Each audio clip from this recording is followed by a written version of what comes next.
Hi, everybody. I want to talk to you about being called out.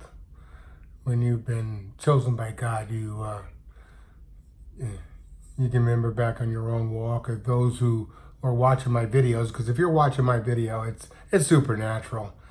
The flesh doesn't want to see what I or hear what I have to say, because you're being called out. Now you have to make a decision. There's a free will decision, and that's what I want to talk to you about, is that free will decision, and how does a loving, caring God get a creation to love him and willingly want to be with him. But what comes with free will can be so horrible, and that's how this whole conversation started. We had a meeting at Transitions 2 or 3 Tuesdays ago, right after the El Paso and Dayton shootings, and I was just in El Paso. Drove through El Paso and stopped at a restaurant. And I talked to a couple of the servants there, and got the feel of what's going on. And I talked to him. I said, God gave us free will. And that gives us free will to do some very horrible things. And I wanted to kind of tie two things together about free will, where you can understand how God brought it into play and how we can understand what's going on in this world, because God has allowed man to make his decision.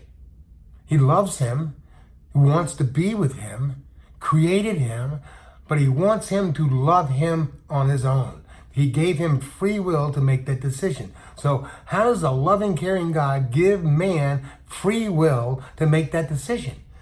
So I want to take you to the Sermon on the Mountain. That's Matthew chapter 5 through 7. If you just want to hear some beautiful words of Jesus, put that headphones on and MP3 and listen to Jesus speak to you over and over again on that Sermon on the Mountain. But in chapter 5, he ends, I want to start with the end. He says, you must be perfect as your Father in heaven is perfect. So to enter heaven, you have to be perfect, because only perfect gets into heaven. Well, that takes us back to Genesis chapter 3, where Adam and Eve are in the garden, and they're perfect.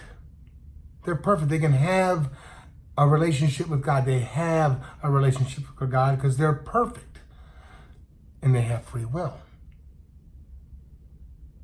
God calls us to be perfect. But if you start that chapter 5 in Matthew, the Sermon on the Mountain, the first beatitude, or blessed is the man, is blessed is the man, I'm going to paraphrase, realizes he's messed up and needs God. Yes, you messed up and you need God.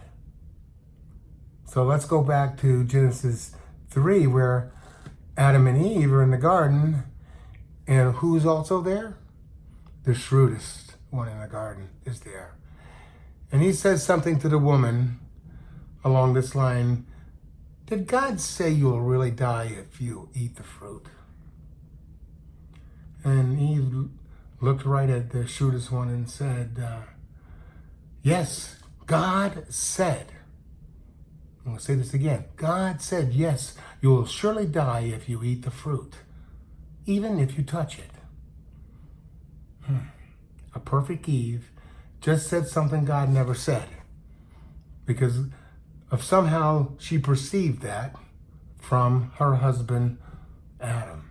Because Adam was the one responsible to tell Eve about eating the fruit. I've got my own theory on how that happened and to square that knot, but I'm not going to go down there.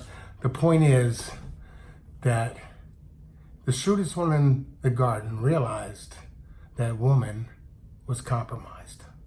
She believed something that wasn't true. She thought God said it, because she said God said it, but it wasn't true. And when that happens, you are compromised. And I know Adam stood there in amazement, stunned actually, realizing what had happened. Going back over his life, realizing that he had compromised his wife.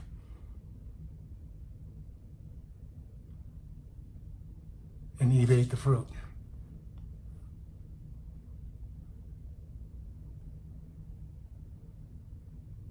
Can Adam go to God? No.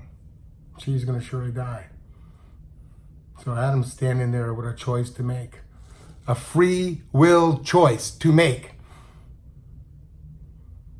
I believe he knew and was fully responsible for compromising his bride. And he stood there knowing he had only one alternative if he ever wanted to be with her. To make a free will decision to eat that fruit. To be with his bride. One he loved, one he cared for.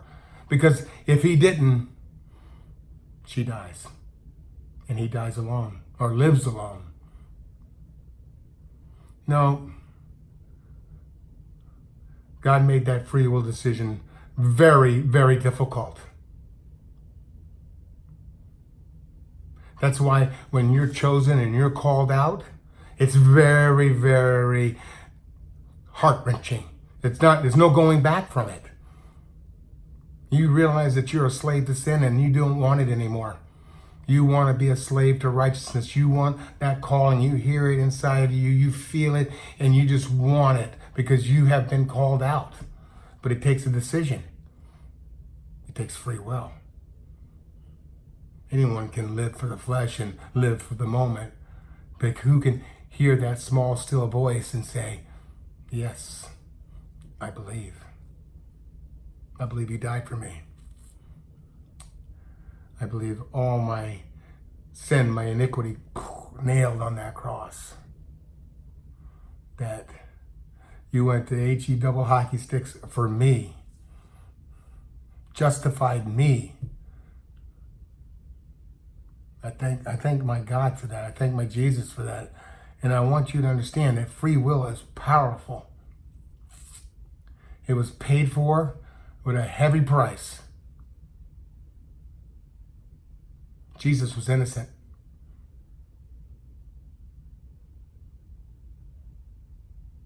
And he freely went to that cross. No, free will is powerful. Love you guys. And understand that your decisions are strong, your words are powerful. And let your light shine. Be the city on the hill.